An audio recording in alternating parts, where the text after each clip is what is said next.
إن الحمد لله نحمده ونستعينه ونستغفره ونعوذ بالله من شرور أنفسنا ومن سيئات أعمالنا من يهده الله فلا مضل له ومن يضلل فلا هادي له أشهد أن لا إله إلا الله وحده لا شريك له وأشهد أن محمدا sampai ayat fawailul lil musallin, sebuah ancaman terhadap orang-orang yang sholat. Bayangkan orang yang sholat terancam, apalagi yang tidak sholat. Jangan memakai kaidah syaitaniyah. Apa kaidah syaitaniyah? Percuma sholat, percuma puasa, percuma pakai jilbab, percuma bolak-balik ke masjid kalau kelakuannya masih begitu. Ini kaidah dan ucapan syaitaniyah. Tidak ada pakai jilbab percuma, tidak ada bolak-balik ke masjid percuma, tidak ada sholat percuma, tidak ada. Tidak ada. Itu buruk, itu tidak ada. Ya. Bukan sholatnya yang salah.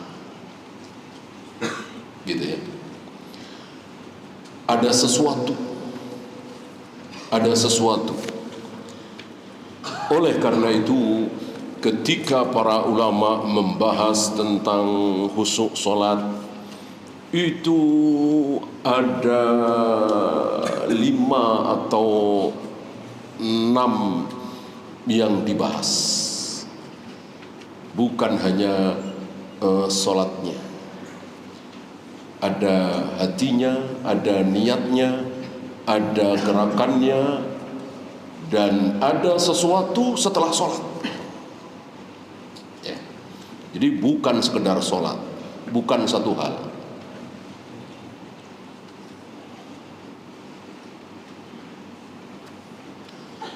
Jam berapa dia sholat zuhur? Jam berapa dia biasa sholat asar? Jam berapa dia biasa sholat subuh? Ini pun dibahas. Ya.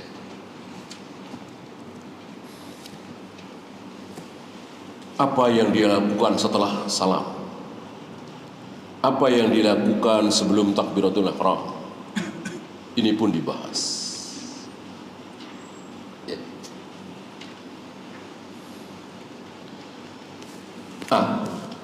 Apa yang sholat tapi wail, celaka?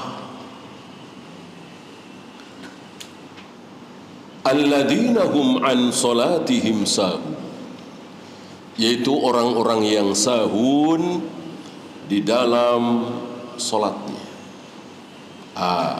Di sini ada beberapa ciri orang yang sholatnya sahun, orang yang termasuk sahun di dalam sholat. Di antaranya tadi, sholat duhur jam 2, sholat asar jam setengah 5, sholat maghrib mendekati isya, sholat subuh mungkin jam 6, dan itu menjadi kebiasaan dia. Bukan sekali 2 kali. Kalau sekali 2 kali, jangankan kita, Nabi dan para sahabat pernah sholat subuh jam, ya mungkin kata kita jam 7, setengah 8, matahari sudah meninggi. Sekali atau mungkin 2 kali. Manusia, ya kan? Adakah sahabat yang pernah sholat masbuk? Pernah, ada. Ya. Kalau sekali 2 kali pasti. Sesoleh apapun, bahkan Nabi SAW. Ini kebiasaan. Menjadi kebiasaan dia. Telat sejam, telat 2 jam, menjadi kebiasaan dia. Orang seperti ini terancam sahur. Maka betapa bahagia antum ketika terdengar azan sudah siap-siap, bahkan sudah di masjid. bahkan yang azan itu sendiri. Ya. Ini nikmat yang luar biasa. Dan jangan dikira ini sekedar usaha. Artinya banyak dari kita menginginkan bisa seperti itu. Tapi sampai hari ini tidak sanggup. Kenapa? Allah tidak tolong. Sehingga dia berat. Wa innaha lakabiratun illa 'alal khashiin. Karena memang berat. Salat itu berat. Jangan dikira enteng. Cuma 2 rakaat, cuma 3 rakaat, cuma 4 rakaat. Tentu jauh lebih ringan dari angkat besi misalnya. Renang misalnya. Atau kuli panggul misalnya. Tapi berapa ribu orang yang memanggul 60 kilo sendirian, bahkan hampir sekintal. Betapa kuatnya dia. Tapi ke masjid begitu beratnya. Muslim ini ya. Jam 3:30, 4 sudah dorong-dorong gerobak di pasar induk. Berat ini. Tapi subuh jam 6. Ya. Karena memang berat. Illa 'alal khashiyin. Kecuali orang-orang yang khusyuk, kecuali orang-orang yang ditolong oleh Allah. Jadi wajib kita yakini bagi antum yang biasa berjamaah tepat waktu itu karena ditolong oleh Allah. Jika Allah tidak berkenan menolong kita, mustahil kita bisa melakukan. Maka kita syukur. Di samping ini merupakan keyakinan besar Ahlus Sunnah wal Jamaah bahwa salat kita, saum kita, baca Al-Quran kita, sedekah kita itu ciptaan Allah. Wallahu khalaqakum wa ma ta'malun. Allah lah yang telah menciptakan kalian dan menciptakan pula perbuatan kalian. Jadi perbuatan kita, amal kita, ibadah kita, solat kita, saum kita, itu ciptaan Allah. Gimana kita tidak bersyukur? Alhamdulillah kita bersyukur sekali. Yang Allah ciptakan adalah solat kita, saum kita, zakat kita. Bukan zina kita, minum khamr kita, karena kita jauh dari zina, jauh dari khamr, insya Allah. Ya.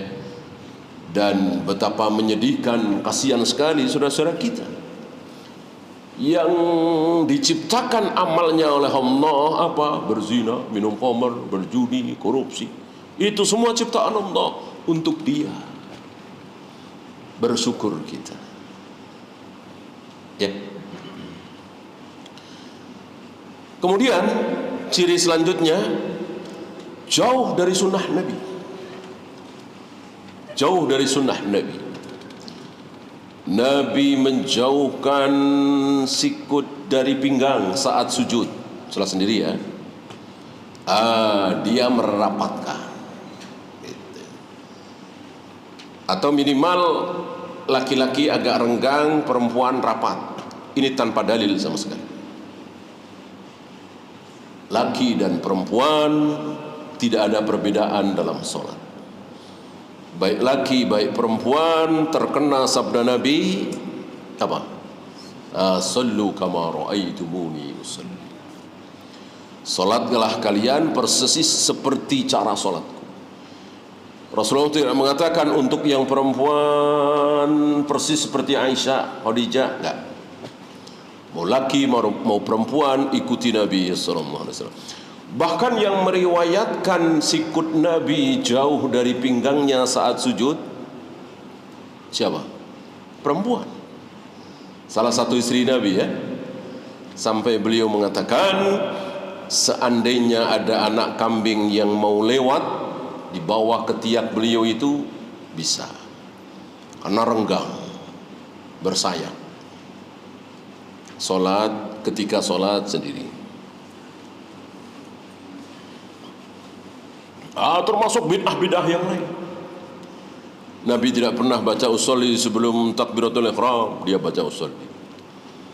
Nabi bertakbir hadzwal mankibain, sejajar dengan bahu, dia tinggi atau terlalu rendah, gitu ya. Nabi sujud dengan merapatkan telapak kaki kiri dan kanan, dia tidak rapat, direnggangkan. Nabi menunjuk dengan jari saat tasyahud dari awal, dia dari pertengahan, asyhadu an la ilaha illallah, ya, dan seterusnya dan seterusnya.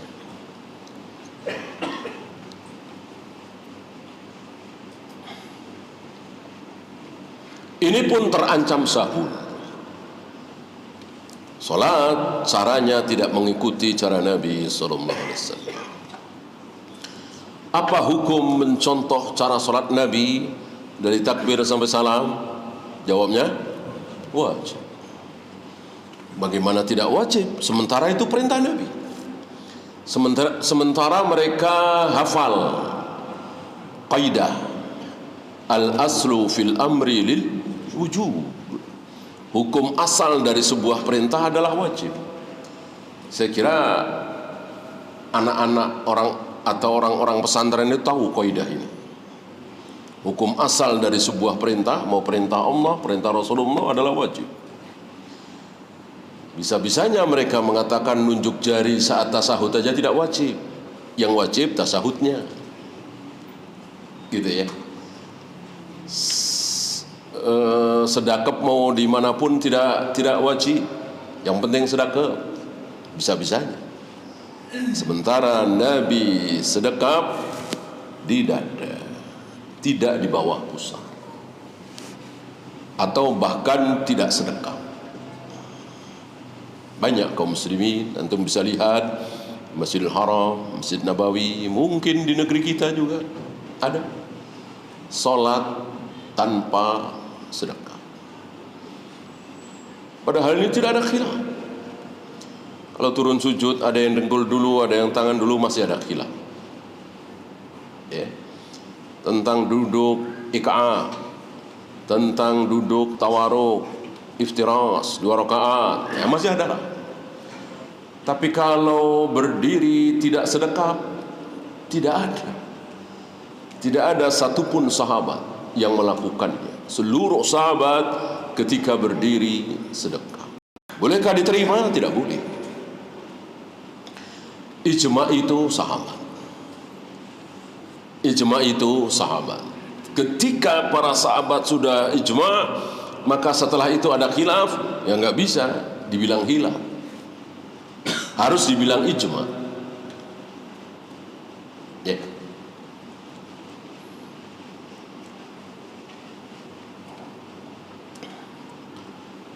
Atau sebaliknya, sahabat ada khilaf. Tiba-tiba di zaman tabi'in atau atba'ut tabi'in atau di zaman Imam Syafi'i terjadi ijma. Sepertinya tidak ada, ya, sulit untuk dicontohkan. Kalau yang kedua tadi banyak contohnya. Kalau yang kedua ini sepertinya tidak ada contohnya. Ya mungkin di satu negeri, ya, atau di satu daerah, atau di satu pesantren. Ya gak usah jauh-jauh lah. Mungkin di Iran ijma, sholat itu tidak sedekah. Bahkan ijma tidak ada sholat Jumat. Ya. Satu negeri, satu daerah, ya tentu tidak dianggap. Maksudnya seluruh dunia Islam. Kita tidak bisa mencontohkan. Para sahabat berselisih, sementara setelah sahabat seluruh dunia ijma. Sepertinya tidak ada.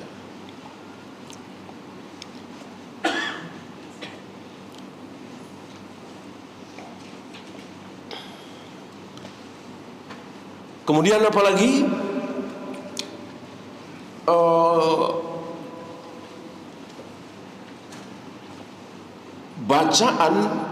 Bacaan yang dia baca dengan hatinya itu tidak pas ya. Dia baca apa, hatinya kemana. Ini pun terancam. Dan ini tentu tidak mudah ya. Umar saja pernah mengaku, tadi dalam sholatku aku merencanakan pasukan berkuda akan aku tempatkan sebelah sini, pasukan pejalan kaki aku tempatkan di sebelah sini dalam sholat. Rasul pun pernah ketika sholat teringat sebatang emas. Ya. Kita hampir setiap sholat, ya, kita hampir setiap sholat membayangkan sesuatu. Dan di sini setan begitu pinternya. Setan, para ulama menyebut sebagai khinzab. Itu mengingatkan saat kita sholat, mengingatkan sesuatu yang itu sedang menjadi pikiran besar kita. Ya. Misalnya kita sedang menghadapi proyek besar, miliaran, bahkan triliunan. Nah, ketika sholat diingatkan itu. Mungkin sebelum sholat dibikin lupa dulu. Begitu takbiratul ihram, setan membuat kita ingat itu. Ya. Atau kita sedang menghadapi apa? Kita sedang senang-senangnya dengan motor jadul, motor klasik misalnya. Ya, terbayang itu. Apa yang sedang besar di hati kita diingatkan saat kita sholat.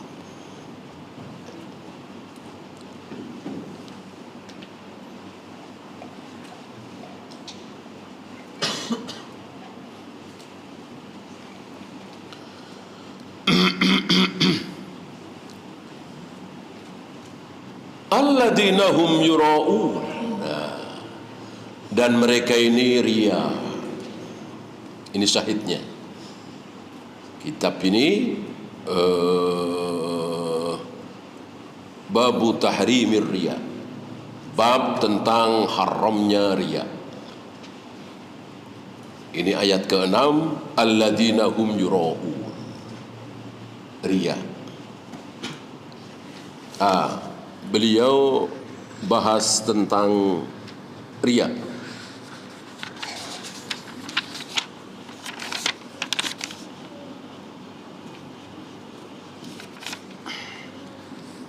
Siapa yang paling riya di muka bumi ini? Mereka adalah orang-orang munafik. Adakah orang munafik yang tidak riya? Tidak ada. Istilah kita dari alif sampai ya, dari takbir sampai salam, riya semua. Bahkan hidupnya penuh dengan riya. Ya. Memamerkan sesuatu yang tidak ada di hatinya. Tidak ada di hatinya. Apa? Iman. Iman di hatinya itu tidak ada, tapi dipamerkan di hadapan manusia. Asyhadu an la ilaha illallah wa asyhadu anna Muhammadar Rasulullah. Aku bersaksi bahwa tidak ada sembahan kecuali Allah. Aku bersaksi Nabi Muhammad utusan Allah. Bohong, riya. Apa yang tidak ada di hatinya dia tampakkan seolah ada, padahal tidak ada. Inilah orang-orang munafik.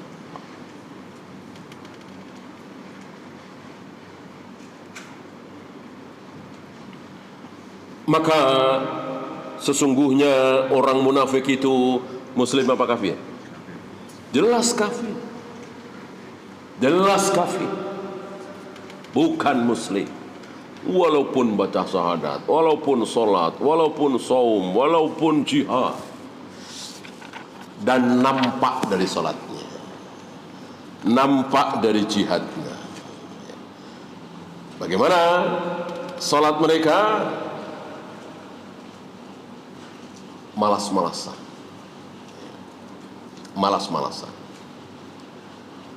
Maka laisa salatun athqala 'alal munafiqina min salatil fajri wal isya. Salat yang paling berat bagi orang-orang munafik adalah salat subuh, salat fajar dan salat isya. Kenapa? Karena gelap, tidak terlihat. Kan penerangan hari itu tidak sebaik hari ini ya. Jadi betul-betul sangat remang-remang ya. Kalau toh ada penerangan ya, api kecil dia nggak kelihatan ya. Maka ada hadis apa itu golas ya, golas. Jadi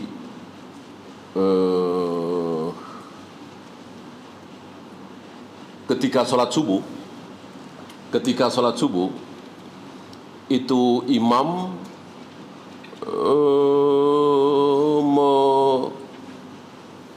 merapatkan para makmum berjamaah itu dengan meraba,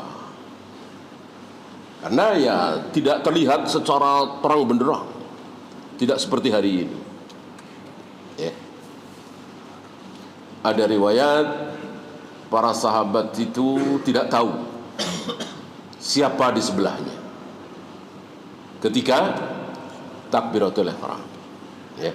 Ini tidak setiap kali sholat subuh ya. Pernah satu ketika, mungkin beberapa kali ya. Nah, Rasulullah kadang panjang, kadang tidak terlalu panjang. Nah, ini pernah entah sekali atau dua kali ya. Ketika takbiratul ihram tidak tahu sebelahnya siapa. Begitu salam, assalamualaikum warahmatullahi, assalamualaikum warahmatullahi, baru tahu ya. Kalau kata-kata oh ente, kirain siapa. Pernah juga masih gelap. Ini hadis menolak sebagian ikhwan-ikhwan kita yang terlalu berani ya, mengatakan bahwa jadwal sholat subuh di negeri kita ini kecepatan. Maka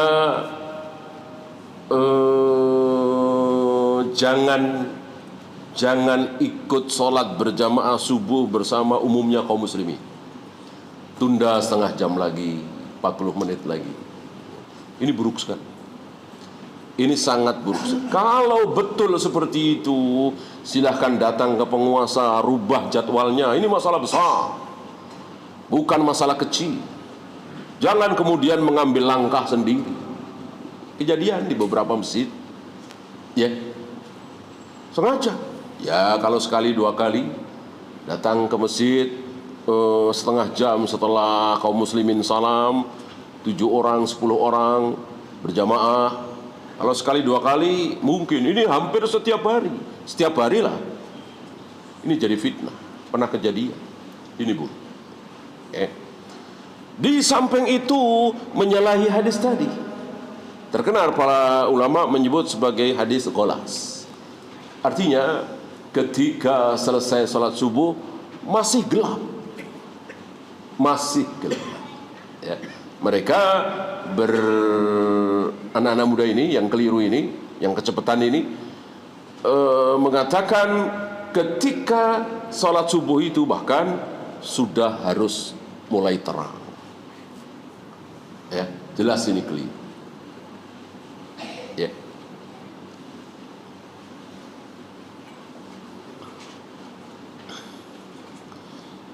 Walau ya'lamuna ma fihima, seandainya mereka semua, kita semua termasuk orang-orang munafik itu tahu apa yang ada pada solat berjamaah subuh, berjamaah isya, la atauhuma walau habwan, pasti kita semua bersemangat untuk berjamaah sholat subuh, berjamaah sholat isya, walaupun nggak bisa jalan. Bisanya cuman merangkak. Cuman bisa merangkak, lumpuh misalnya, terkilir misalnya, samurat misalnya, bisanya cuman bisa merangkak. Tapi ketika melihat betapa dahsyatnya pahala sholat subuh, pahala jamaah sholat isya, maka pasti akan mendatanginya walaupun dengan merangkak. Ya. Dan secara umum pahala akhirat memang seperti itu. Seandainya manusia mengetahui pahala sujud 1 kali saja, sujud 1 kali, nggak usah sholat 2 rakaat, sujud 1 kali, kok ketahuan, kelihatan, tercium wanginya pahala itu, barangkali akan berhenti dunia, ya, akan berhenti dunia ini. Orang nggak mau dagang, orang nggak mau olahraga, orang nggak mau nikah, orang nggak mau bekerja, maunya terus sholat, menyembah Allah, nggak mau nikah tentunya, habis. Allah tidak mau memperlihatkan pahala atau dosa itu. Maka sebesar-besar dosa belum terlihat hari ini. Mau membantai, mau memperkosa, bahkan memperkosa ibunya, kayak apa itu dosanya? Masih belum kelihatan. Masih belum kelihatan. Mau korupsi triliunan, mau membantai ribuan kaum muslimin, belum kelihatan. Nanti kelihatannya nanti di akhir. Ya, ibadah makto kan seperti itu kan.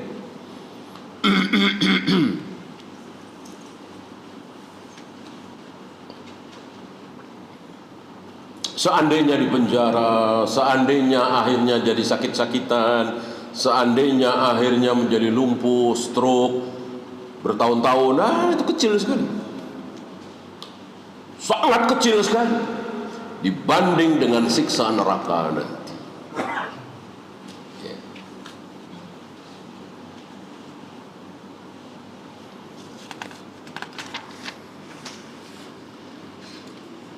Yang terakhir, wa yamna'unal ma'un.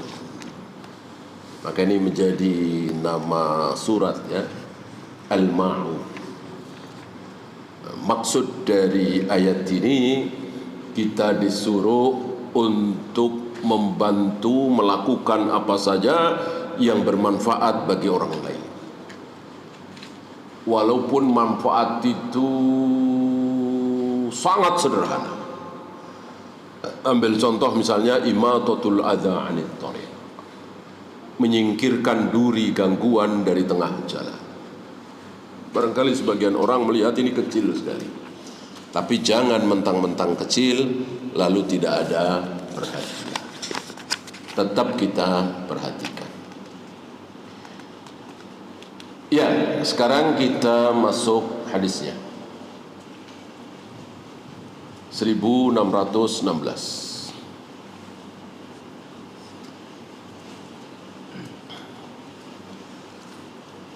Wa an Abi Hurairah radhiyallahu anhu qala sami'tu Rasulullah sallallahu alaihi wasallam yaqul qala Allah Ta'ala.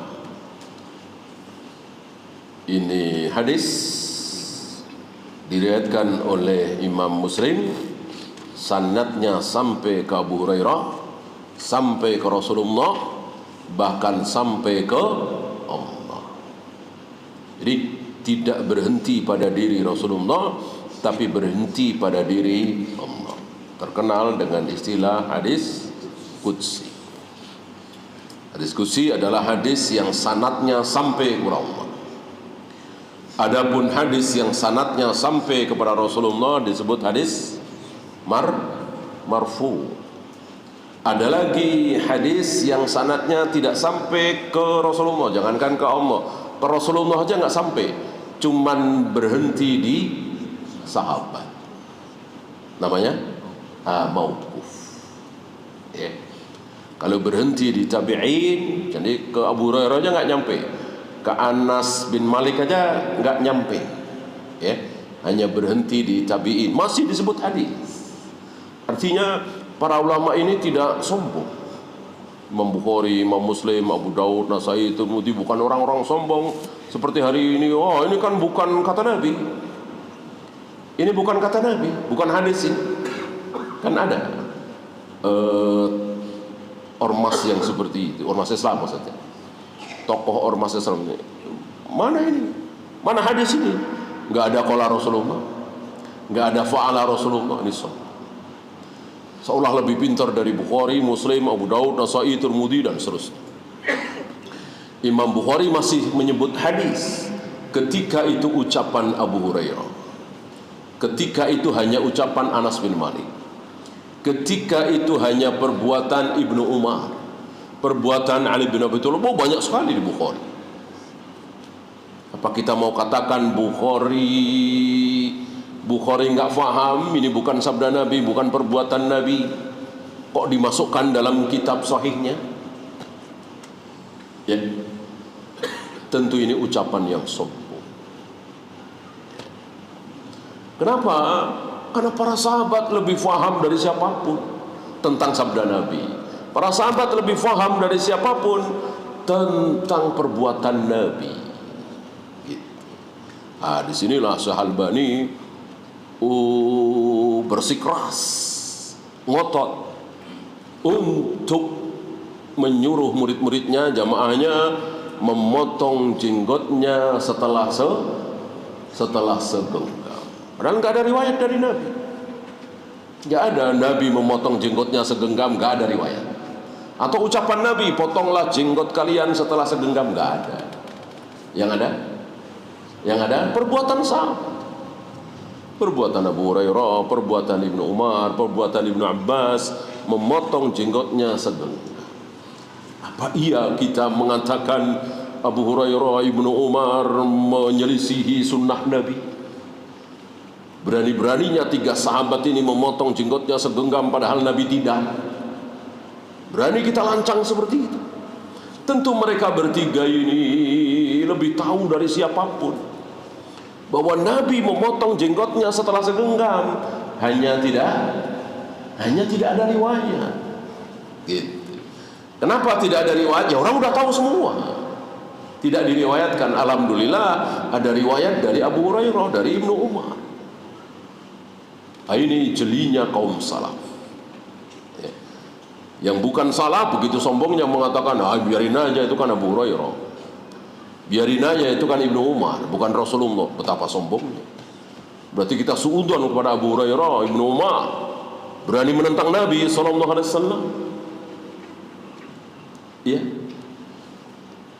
Kecuali ada bantahan dari sahabat yang lain. Ini enggak ada. Kalau ada bantahan seperti azan 2 kali yang dilakukan oleh Utsman di hari Jumat, kan ada bantahan. Nah, tinggal dibahas saja. Mana yang lebih kuat? Utsman apa bantahannya? Tentang hal ini nggak ada bantahan. Berani kita mengatakan Ibnu Mas'ud berbuat bid'ah, mengada-ada setelah Nabi wafat, mengganti assalamu alayka ayyuhan nabiyyu wa rahmatullahi wa barakatuh diganti dengan assalamu ala nabi wa rahmatullahi wa barakatuh. Nggak ada ulama yang berani membid'ahkan Ibnu Mas'ud, menyalahkan Ibnu Mas'ud. Kenapa? Karena tidak ada yang membantah. Tidak ada satupun sahabat yang membantah perbuatan dan ucapan Ibnu Mas'ud. Mengganti assalamu alayka dengan assalamu ala nabi setelah Nabi wafat. Qala Allah Ta'ala berfirman, ana aghna syuraka'i 'ani syirki. Aku adalah zat yang sangat tidak butuh dengan persekutuan. Allah enggak butuh Jibril, Allah enggak butuh Mikail, Allah enggak butuh Ars, Allah enggak butuh apa-apa. Maka persekutuan itu sangat dibenci oleh Allah.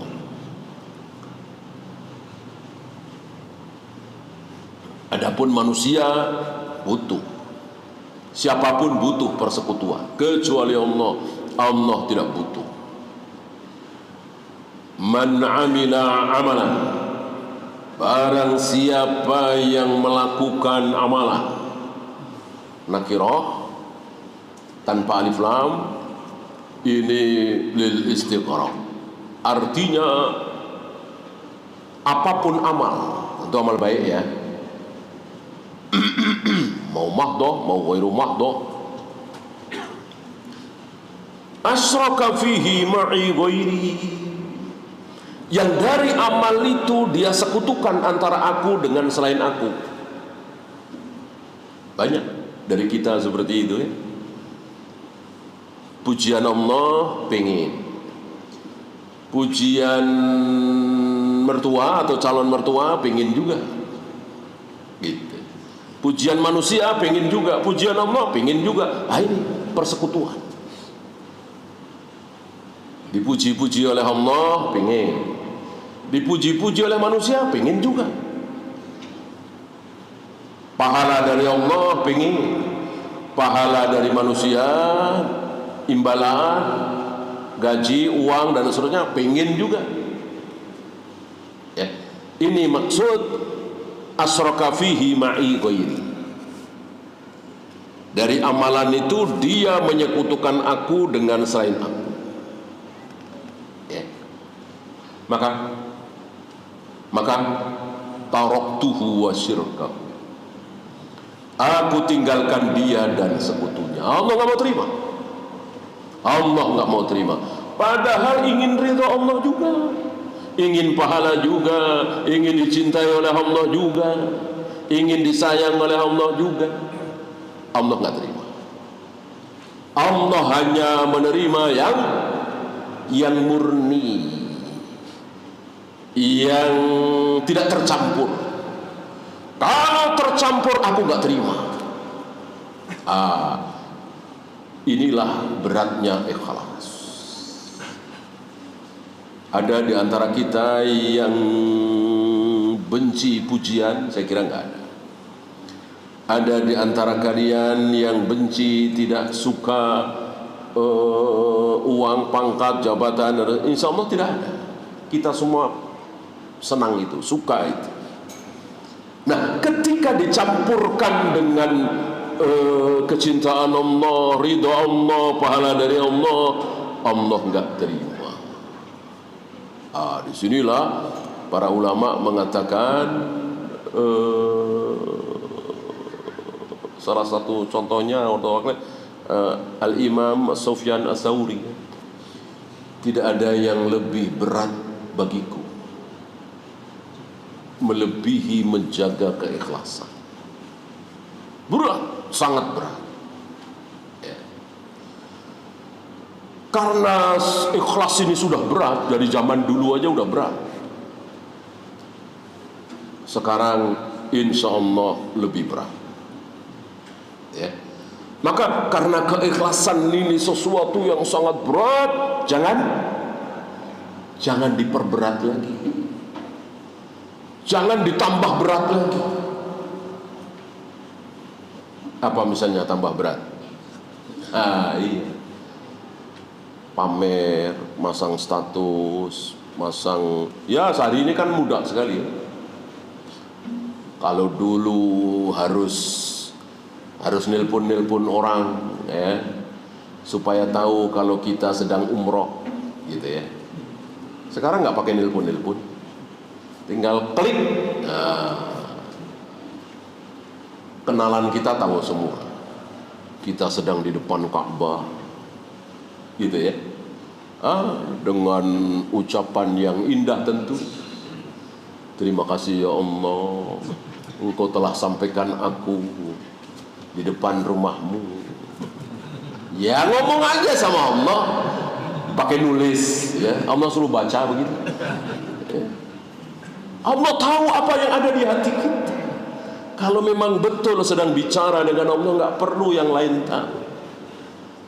Udah bersila aja, nunduk di hadapan Ka'bah, terima kasih ya Allah. Kenapa mesti ambil handphone? Nih ya, sudah berat, diperberat lagi. Ikhlas itu luar biasa. Sampai ada ulama Qadiyat Imam Nawawi ya, Ini yang membuat sebagian orang salah paham. Alangkah baiknya di setiap masjid itu ada satu orang yang mengajarkan niat. Maksudnya keikhlasan. Nah, ini disalah pahami oleh sebagian saudara-saudara kita. Alangkah baiknya kalau di setiap masjid itu ada orang yang ngajarin usolli. Tahu niatnya sholat apa, sholat apa. Bukan itu yang dimaksud. Tapi menjaga keikhlasan niat itu jangan sampai salah, jangan sampai ria. Karena besar sekali resikonya. Taraktuhu wa syirkahu. Aku tinggalkan dia dan sekutu. Gak akan diterima. Allah hanya menerima yang ikhlas, yang murni. Ikhlas itu kan khalas. Khalis itu tidak tercampur apapun, jadi murni, betul-betul murni karena Allah.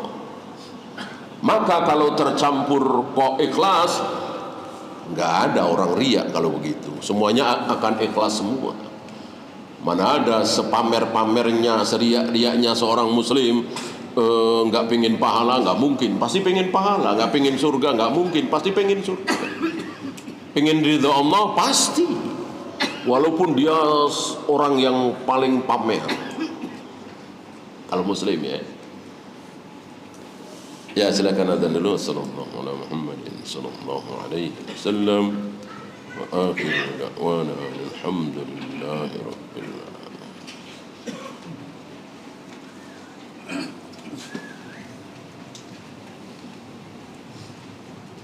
Allahu akbar. Allahu akbar. Allahu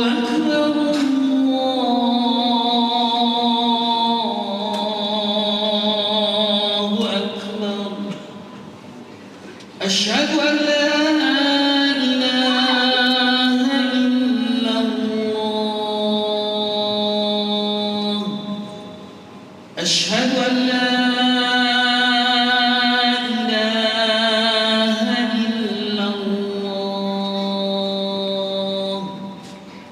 أشهد أن محمدًا رسول الله. أشهد أن محمدًا رسول الله. حي على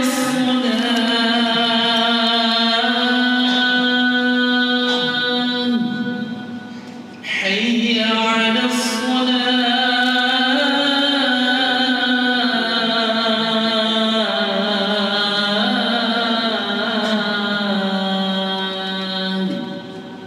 حي على الفلاح.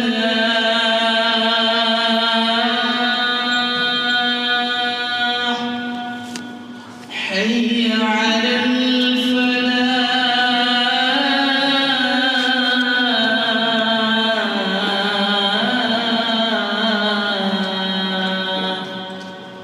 الله أكبر. الله أكبر. لا إله إلا الله.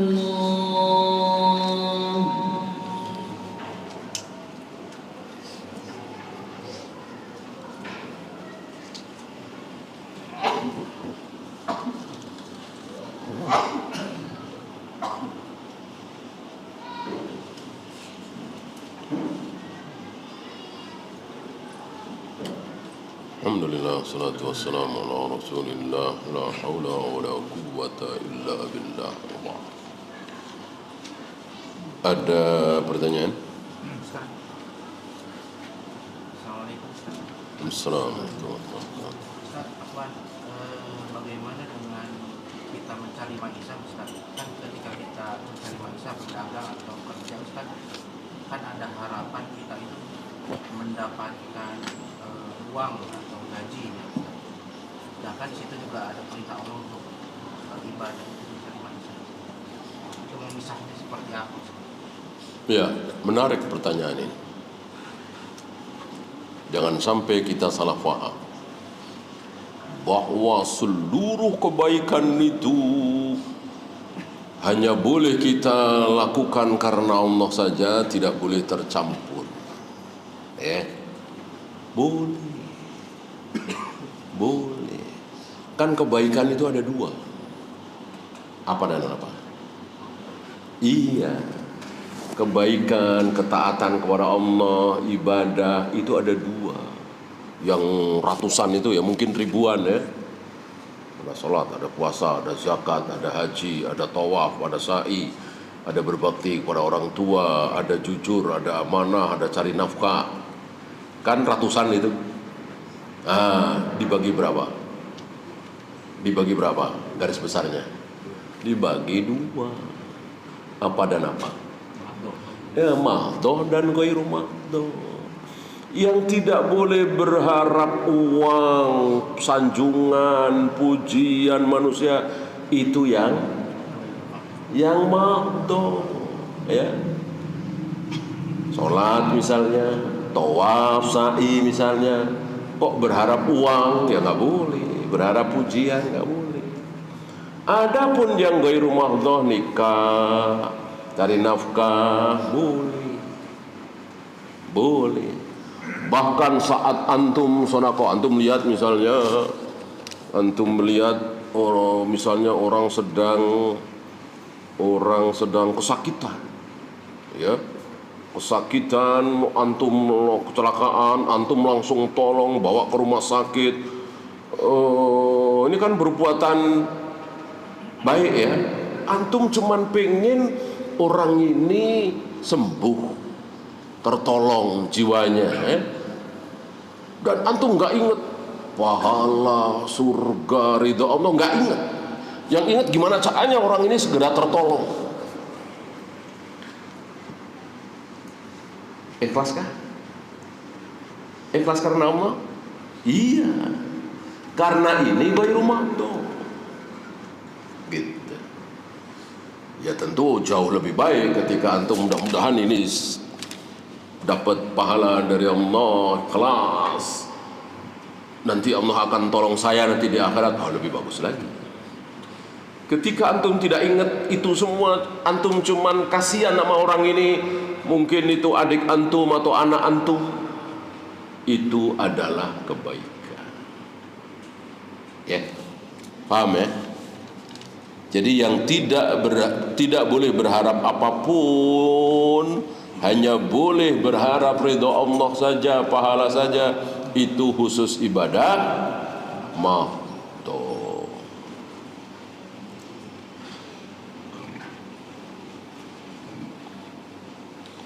Bolehkah mengatakan si fulan riya karena dia suka bikin status? Tetap nggak boleh.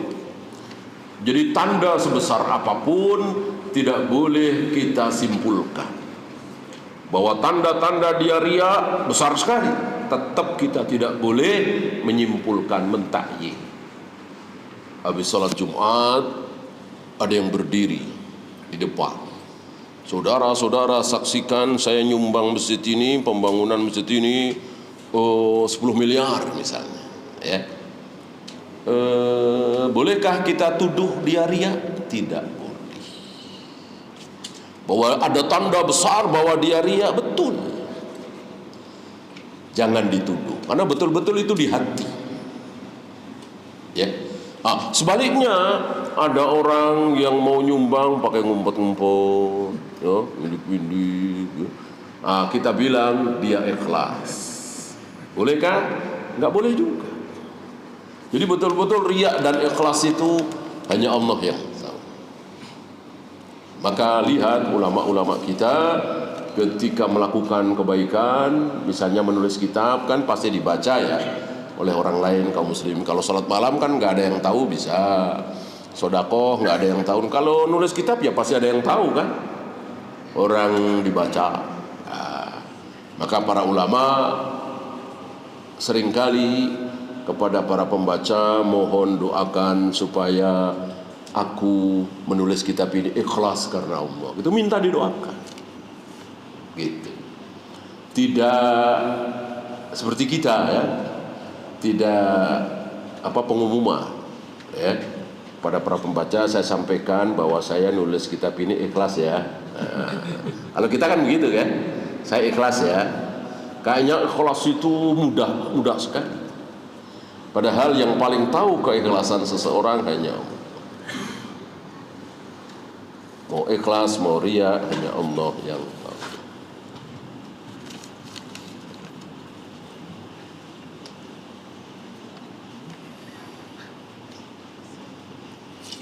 Setan yang mengganggu kita ketika sholat, apakah mereka tidak takut dengan bacaan Al-Quran? Seperti itu, ya. Yang mereka lari sambil mengeluarkan durat itu ketika mendengar azan. Azan selesai balik lagi menggoda orang yang sedang sholat, tahiyatul masjid, qobliyah, ya. Nanti terdengar qomat, lari lagi. Qomat selesai, balik lagi menggoda. Zahirnya ya tidak tersakiti dengan bacaan Al-Quran, ya. Beda ketika setan itu menampakkan diri minimal dalam ucapan, istilah kita kesurupan lah ya. Itu baru tersakiti oleh ayat-ayat Al-Quran.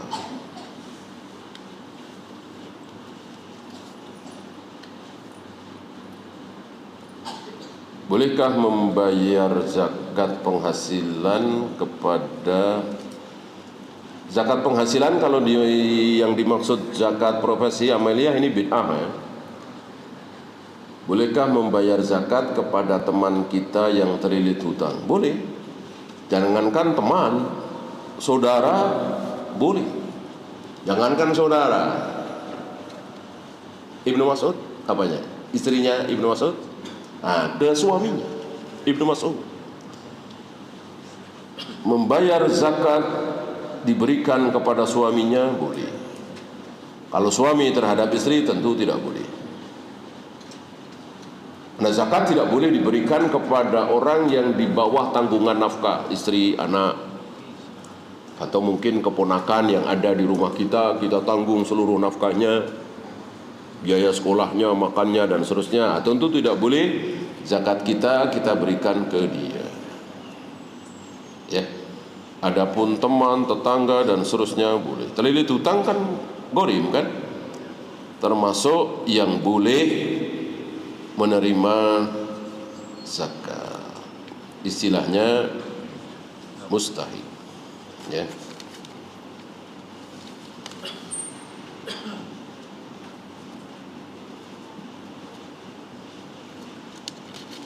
Ada yang mengatakan bahwa memanjangkan rambut sampai sebahu itu sunnah, pernah dilakukan oleh Rasulullah SAW. Tidak selamanya, ya, bahwa itu pernah, ya.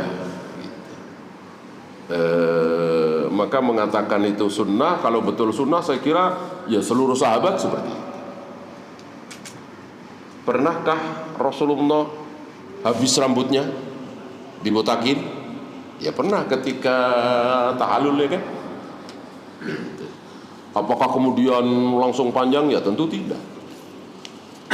Pasti kalau langsung panjang itu mukjizat, pasti ada riwayat, ya. Maka mengatakan itu sunnah perlu dalil. Allahu. Ya, itu saja. Subhanakallahumma bihamdika asyhadu an la ilaha illa anta astaghfiruka wa atubu ilaik. Assalamualaikum.